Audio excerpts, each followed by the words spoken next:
Alors, d'où est-ce là maintenant je vais rentrer dans un petit détail,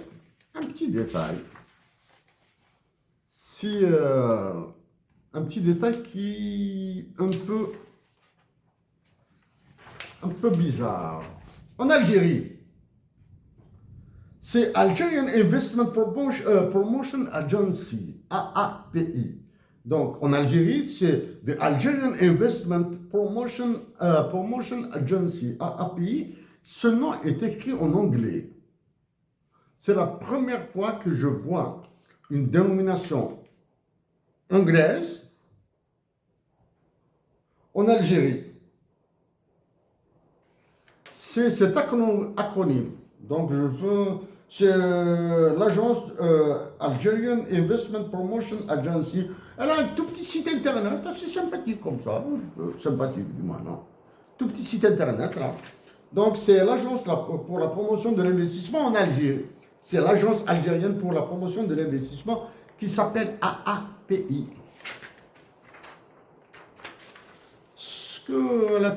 Messieurs, mesdames de cette agence AAPI,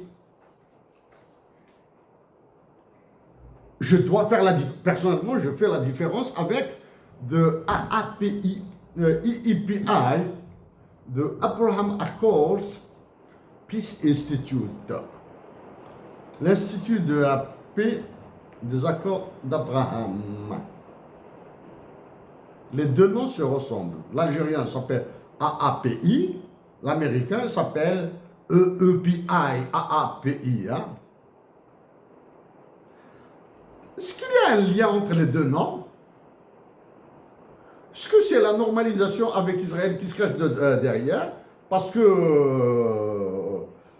the Abraham Accords Peace Institute sont les accords dits les accords d'Abraham qui ont permis la normalisation entre les pays musulmans, les pays arabes et Israël. Hein? Accord d'Abraham de 2020 avec Donald Trump. Hein? Les accords d'Abraham. Bon, mais les compagnons d'Algérie doivent comprendre, quand il y a un accord comme ça, derrière, il y a toute une mécanique, hein, toute une procédure d'économie, de coopération, de suppression de certaines lois, etc. derrière. Hein. Donc, AAPI, comme par hasard, il est dirigé par des juifs, israéliens, américains. Est-ce que c'est l'instrument caché pour la normalisation avec Israël?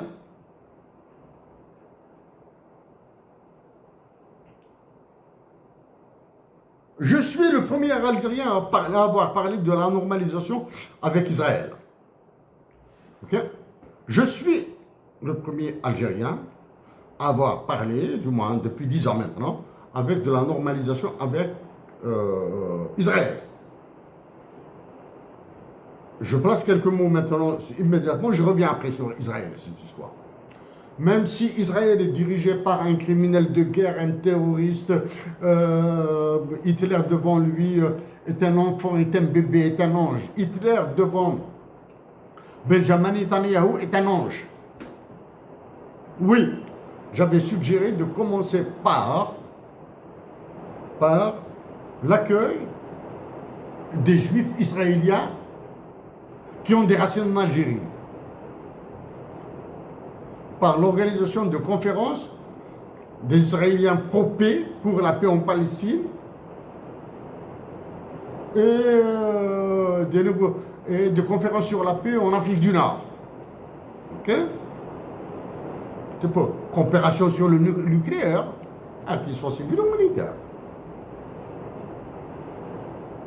Est-ce que derrière, bon, moi, cette normalisation ne me surprend pas. Est-ce que je vais l'appuyer? Non. Est-ce que je vais appuyer sur cette normalisation? Non. Pour des raisons que je peux développer après. Si je suis élu président de la République, oui, je normaliserai. Mais la normalisation avec par Sékou là, impossible.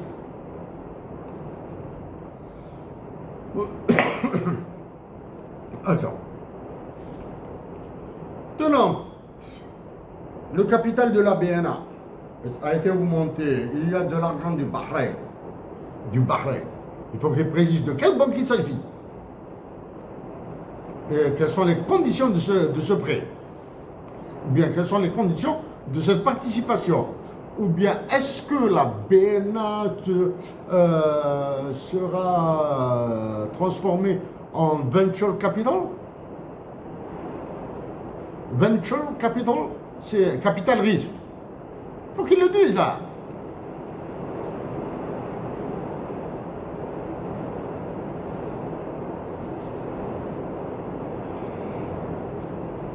Donc maintenant, augmentation du capital par là, emprunt par là, participation, emprunt, participation, je ne sais pas. Il manque qu'à le dire là. Hein. Donc, la finance islamique est aussi risquée que la finance de tous les jours là. Puisqu'elle est risquée. Donc les banques privées algériennes se sont retirées.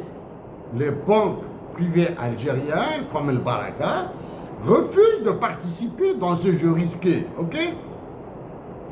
Donc, le Bahreïn, je dis comme ça, j'ignore cette banque-là, a décidé de faire prendre tout le risque à l'État algérien, c'est-à-dire à tous les Algériens.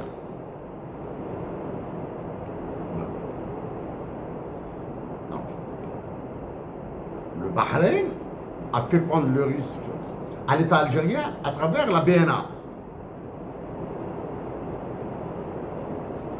Si le risque est pris par l'État algérien, ça veut dire que ce sont des gangs qui ont pris en otage tout le pays. Puisque ces gangs ont accepté de sacrifier gratuitement la Banque nationale d'Algérie, le CPA et autres choses dont je vais parler. Donc ils sont faibles. S'ils sont faibles, donc ils exécutent les ordres de plus puissants qu'eux. Où se trouvent les plus puissants qu'eux? Ils sont au Bahreïn, à Paris, à Washington.